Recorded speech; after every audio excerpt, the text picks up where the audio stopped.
Everybody, welcome to the Wine with Jimmy channel. I hope you are all very much tickety-boo and doing well. So welcome to the channel about wine education. So here at Wine with Jimmy, we deal with helping students really learn and feel confident around topics of the WSET Level 3 and Level 4 specifically. Now, in this series, we are looking at something called explaining wine terminology. So from time to time, I release a video which students often ask me to really explain in greater detail because they find it potentially a little bit more challenging to understand it. So here we will be looking at the process of semi-carbonic maceration, something which definitely could be a part of your level 3 examinations when specifically you're looking at Beaujolais, or at your wine production section of the WSET Level 4 Diploma. Now, if you do have any comments or questions or concerns, you can get in touch with me here at Wine with Jimmy by the social media that you see at the bottom of every slide, or because this is available on the channel here at Wine with Jimmy on YouTube, you can actually comment below. Please make sure that you click the subscribe button as well to get all of our weekly updates on wine study materials. So also you can go across to winewithjimmy.com, which is my wine educational portal, where you can find and subscribe to the wonderful area which gives you lots of access to things like multiple choice questions, short written answer questions, revision sessions, flashcards, and of course exclusive video content to help you with your studies. Okay, so let's begin talking about semi-carbonic maceration. So this process will fall under the category of whole berry or bunch fermentations. It is the most common of the whole berry or bunch fermentations. So I'll focus here exclusively in this presentation just on semi-carbonic. Of course, there are others as well, such as carbonic maceration, but here we're just talking about semi-carbonic. Now, it's called semi-carbonic maceration because really it is a part carbon dioxide maceration and then a part yeast fermented driven style. So it's a bit of both, so that's why we call semi. The carbonic part of it is because carbon dioxide used to be called carbonic air, and that's where the carbonic section comes from. So let's talk a little bit here about actually, to begin with, what kind of grapes we need. Then we'll get into the aims, and then eventually we'll get into things like the process step by step. So first of all, winemakers can either choose to use whole bunches of grapes or whole destemmed grapes, of course, when thinking about wine production. And also to use either entirely uncrushed fruit or just a small proportion of within a crushed fruit fermentation. If whole bunches are used, the grapes must therefore, if they are used for fermentation, must be hand harvested. They'll need to be intact with their stems as they come into the winery. If whole bunches of grapes are used, it's also very important that the stems of the bunches are fully ripe. Stems could add flavors, and sometimes you might actually see wines having a spiciness or a herbal element due to the stem inclusion. However, unripe stems can actually add unpleasant green flavors, astringency and bitterness in the final wine style. So if we are hand harvesting and using with stems, we will need them to be ripe enough for the processes that we'll go through. Okay, so next up then, what is the aim of the process of a whole berry or bunch fermentation? So notice here we're still talking about whole berry or bunch fermentations. I will start to go to semi-carbonic very soon, but I'm just giving you an overview of the processes at this point. Now, the objective of a whole berry or bunch fermentation is to create an oxygen-free environment for the uncrushed fruit. So that's why here you'll see that oxygen has a big line through it on your slide. This lack of oxygen has many outcomes. The grapes will change from aerobic respiration to anaerobic metabolism. Okay, in the anaerobic process, some of the sugar in the grapes can be converted to alcohol, and this occurs without the involvement of any yeast. And this is referred to as intracellular fermentation. Okay, so that is the process of producing some alcohol, but without the yeast component to it. How does this happen? Well, we're going to talk a little bit here about the role of malic acid and the role of glycerol in this style. So malic acid within the grape is broken down to create ethanol. This can reduce the malic acid levels up to around 50%, 50%, lowering, of course, the total acidity and raising the pH of the must or the wine. So this is what we're showing you here. So malic acid is being reduced on the left-hand side, the pH is being increased, and the ethanol, a small amount of ethanol is produced at this time. Also, glycerol levels will increase. We talked about the role of glycerol in wine components, and we talked quite a bit about the fact that glycerol is more common in things like sweet wines, where you have botrytis, but also there is some produced via this process, by this method, and that can add texture. And a range of distinctive aromas are also produced as well. And they're classically things like kirsch and banana and bubblegum, and we'll look at those a little bit later. Okay, now let's go through just a slide here on the historical stance of semi-carbonic maceration, and then some sort of form of economical factors as well. So it is likely that semi-carbonic maceration happened accidentally when a winemaker left their grapes unattended for too long in a closed environment, a closed container of some description. So this, of course, will create the environment that we're about to go through that we need for this process to occur.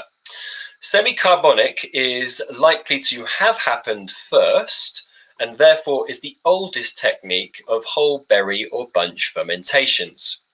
It's used to produce very young, fresh and fruit-forward styles, which are very much readily drunk and very much drunk in an early stage of their life.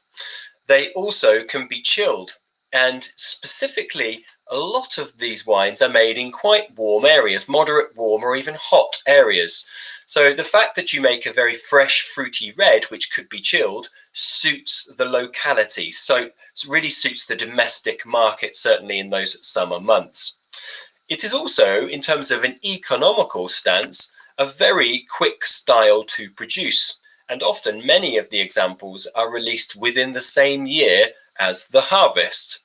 And this is really the economical angle here, because the wines can be released before other wines, and of course produces a good constant cash flow for the winery that is attempting these styles. So of course, if you look at Beaujolais Nouveau in the Beaujolais region in sort of central South France, then these Beaujolais Nouveaux are released at the end of November, the third Thursday of November.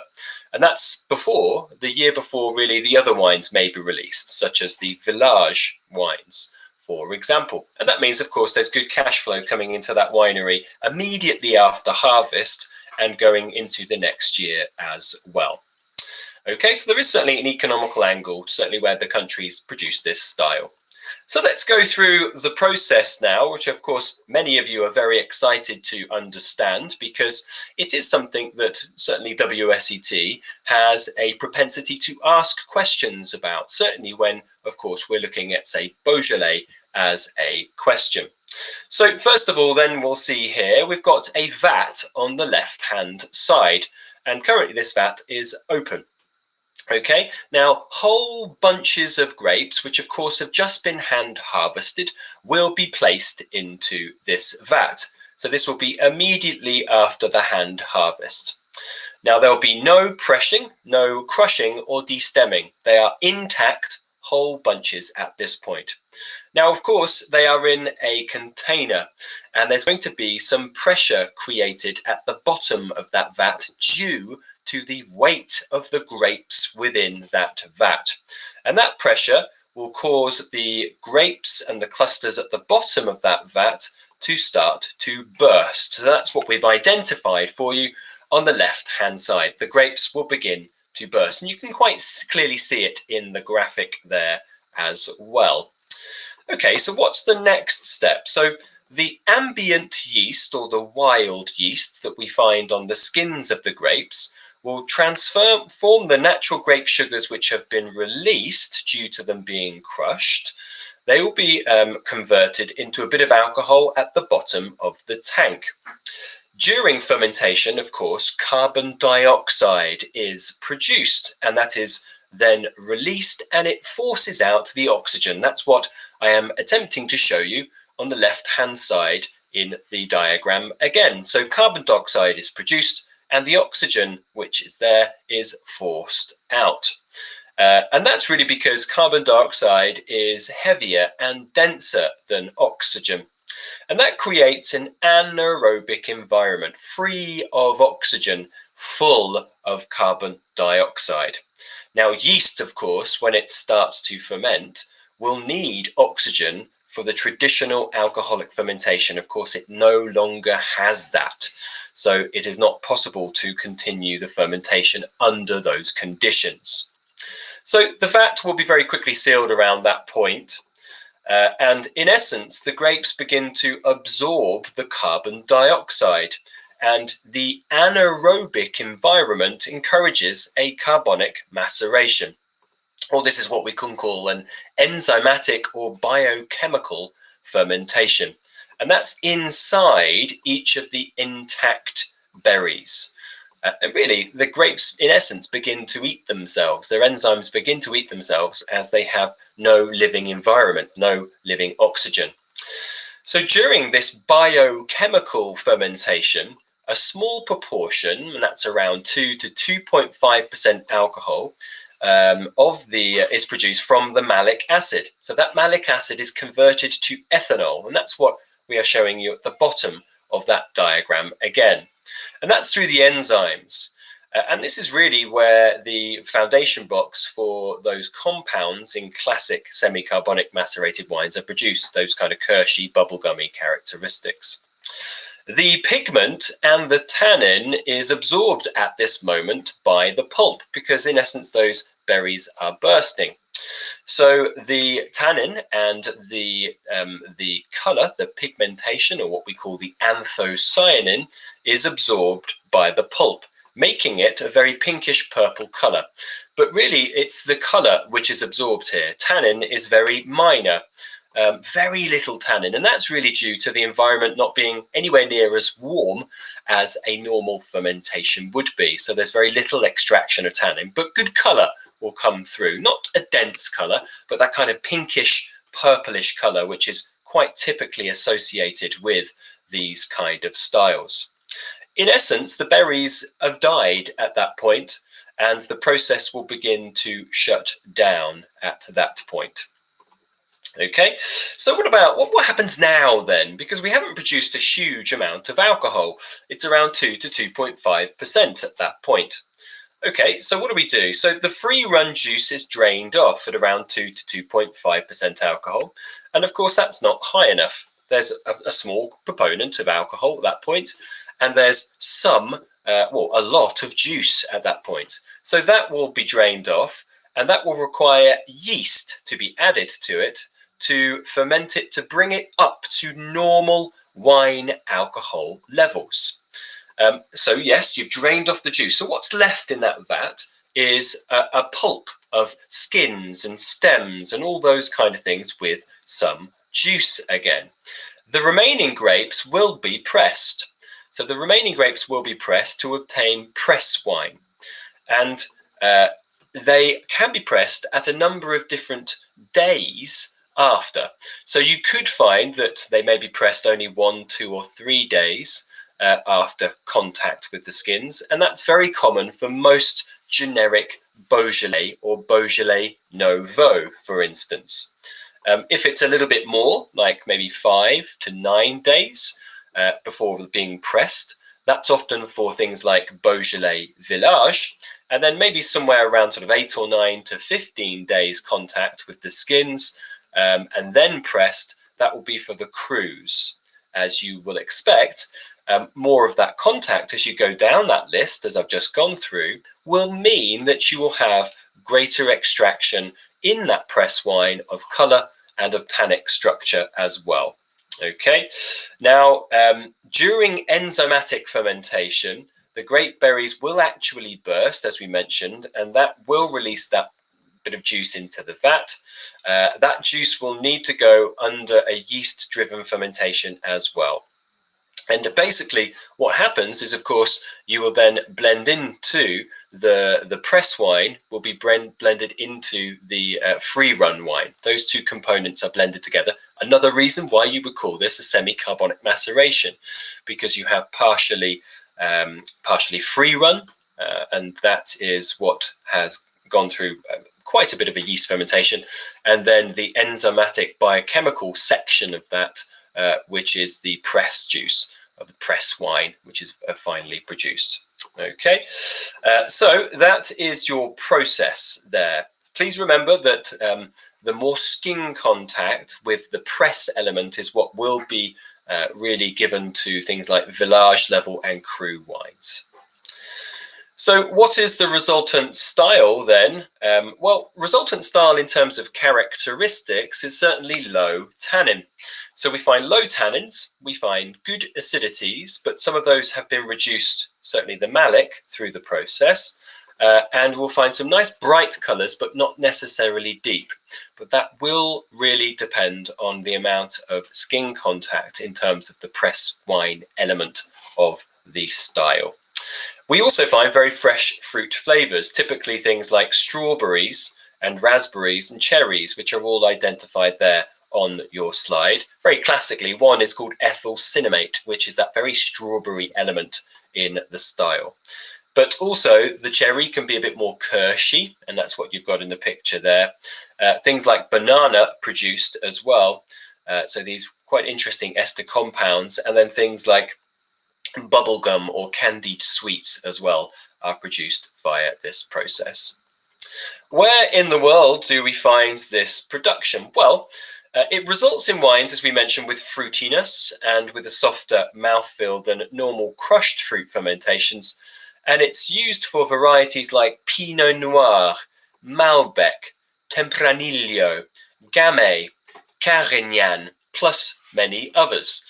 Now, in terms of where in the world, of course, Bourgogne, sort of general level, generic Burgundy, will potentially have semi-carbonic macerated fruit for Pinot Noir. Certainly things like Passé Tucran as well in Burgundy. Beaujolais, of course, is really the hot spot for it. It's the classic area for semi-carbonic maceration across most of the styles, from really the sort of generic Beaujolais and Beaujolais Nouveau, and even up to crus. Not all of them, of course, but it can be that way. The south of France, certainly in the Languedoc, you'll find a lot of Carignan, which is made as a semi-carbonic method.